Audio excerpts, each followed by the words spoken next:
Hi parents, if your baby hiccups like a tiny pressure cooker, relax. It's normal, not a new talent. Infants get hiccups when they feed, fast, or swallow air.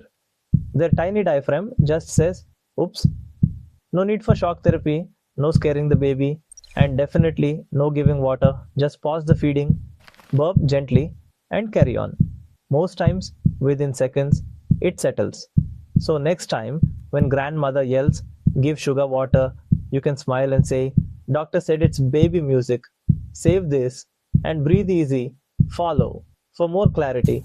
And remember, parenting is not panic, it is clarity.